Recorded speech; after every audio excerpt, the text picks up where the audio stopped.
ವಿಜೇಂದ್ರ ಒಬ್ಬ ಪತ್ರಕರ್ತರಾಗಿ ನಾನು ವಿರೋಧ ಪಕ್ಷ ಕಡೆ ನೋಡ್ತಾ ಇದ್ದಾಗ ನನಗನ್ಸೋದು ಆ ಒಂದು ಮೊನಚು, ಆ ಒಂದು ವ್ಯಂಗ್ಯ, ಆ ಒಂದು ತೀವ್ರತೆ ಸಮ್ವೇರ್ ಇಟ್ ಈಸ್ ಮಿಸ್ಸಿಂಗ್. ಅನೇಕ ಜನ ಮೊದಲ ಬಾರಿ ಗೆದ್ದಂಥ ಶಾಸಕರಿದ್ದೇವೆ. It will take its own time. ಎಲ್ಲರೂ ಕೂಡ ಭಾಳ ಉತ್ಸಾಹದಿಂದ ಕೆಲಸನೂ ಮಾಡ್ತಿದ್ದಾರೆ. ಸದನದ ಒಳಗಡೆ, ಸದನದ ಹೊರಗಡೆನೂ ಕೂಡ ನಾವು ಹೋರಾಟ ಮಾಡ್ತಾಯಿದ್ದೇವೆ. ಪ್ರಾಮಾಣಿಕವಾಗಿ ಮಾಡ್ತಾಯಿದ್ದೇವೆ, ಅದು ಮುಖ್ಯ.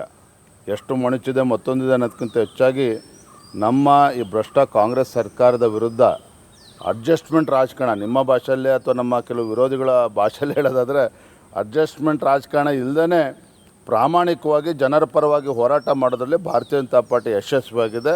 ನಮ್ಮೆಲ್ಲ ಶಾಸಕರು, ಎಲ್ಲ ಮುಖಂಡರು ಕೂಡ ಕೈ ಜೋಡಿಸಿದ್ದಾರೆ. ಅದು ಭಾಳ ಪ್ರಮುಖವಾಗಿರ್ತಕ್ಕಂಥ ಅಂಶ. ವಿಜೇಂದ್ರ ಅವರು, ನೀವು ಇತ್ತೀಚೆಗೆ ದಿಲ್ಲಿಗೆ ಹೋಗಿ ಬಂದಮೇಲೆ ಏಕಾಏಕಿ ಹೌಸ್ ಇನ್ ಆರ್ಡರ್ ಅಂತ ಅನಿಸ್ತಾ ಇದೆ ನನಗನ್ಸುತ್ತೆ. ರಾಘವೇಂದ್ರ ಅವರ ಮಗನ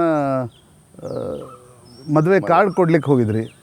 ಕಾರ್ಡ್ ಕೊಡ್ಲಿಕ್ಕೆ ಹೋದ ತಕ್ಷಣ ಯತ್ನಾಳರ ಉಚ್ಚಾಟನೆ ಆಯಿತು, ನೀವು ಬಂದ್ರಿ, ನಿಮ್ಮ ಜೊತೆ ಎಲ್ಲ ನಾಯಕರು ಜನಾಕ್ರೋಶ ಯಾತ್ರೆಯಲ್ಲಿ ಪಾಲ್ಗೊಳ್ತಾ ಇದ್ದಾರೆ. ಮರ್ಮರಿಂಗ್ಗಳು ಕೇಳ್ತಾ ಇಲ್ಲ. ಮಾಧ್ಯಮಗಳಿಗೆ ದಿನ ಬೆಳಗ್ಗೆ ಎದ್ರೆ ಫುಡ್ ಕೊಡ್ತಾಯಿದ್ರಿ, ಅದು ಕಾಣ್ತಾ ಇಲ್ಲ. ಏನು ಮಾಡ್ಬೋದ್ರಿ ದಿಲ್ಲಿಗೆ ಹೋಗಿ? ಯತ್ನಾಳ್ ಅವರಿಗೆ ಎಮರ್ಜೆಂಟ್ ನೋಟಿಸ್ ಕೊಟ್ಟು 3 ದಿನದಲ್ಲಿ ಉತ್ತರ ಕೊಡಬೇಕು ಅಂತೇಳಿ ಆ ಎಮರ್ಜೆಂಟ್ ನೋಟಿಸ್ ಕೊಟ್ಟೆ 1 ತಿಂಗಳು ಕಳೆದಾಗಿತ್ತು. ಫೆಬ್ರವರಿ 10ಕ್ಕೆ ಕೊಟ್ಟು. ಸೊ ಅದು ಕಾಕತಾಳಿ ಅಷ್ಟೇ. ರಾಘವೇಂದ್ರ ಅವರ ಮಗನ ವಿವಾಹ ಸಂದರ್ಭದಲ್ಲಿ ನಾವು ಇನ್ವಿಟೇಷನ್ ಕೊಡೋಕ್ಕೆ ಹೋಗಿರ್ತಕ್ಕಂಥ ನಿಜ.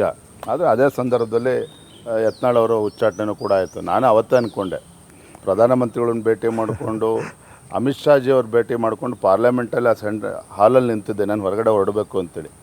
ಅದೇ ಸಮಯದಲ್ಲಿ ಬಸವನಗೌಡ ಪಾಟೀಲ್ ಯತ್ನಾಳ್ ಅವ್ರು ಪಾರ್ಲಿಮೆಂಟ್ ಎಂಟ್ರಿ ಆದರು. ನನ್ನದೇ ಫಸ್ಟ್ ದರ್ಶನ ಆಯಿತು ಅವ್ರಿಗೆ. ನನಗೆ ಮನಸ್ಸಲ್ಲಿ ಬಂತು, ಇವತ್ತೇನೋ ಅವ್ರಿಗೆ ಗ್ರಾಚಾರ ಸರಿ ಇಲ್ಲ ಇವತ್ತು ಅಂತೇಳಿ. ಮಾತಾಡ್ತೀರಾ ಇಬ್ಬರು ಹಿಂಗೆ ಸಿಕ್ಕಾಗ? ಅವತ್ತೇನು ಮಾತಾಡೋಕ್ಕೆ ಅವಕಾಶ ಇರಲಿಲ್ಲ. ನಾನು ಕೂಡ ಬೇರೆ ಜೊತೆ ಚರ್ಚೆ ಮಾಡ್ತಾ ಇದ್ದೆ.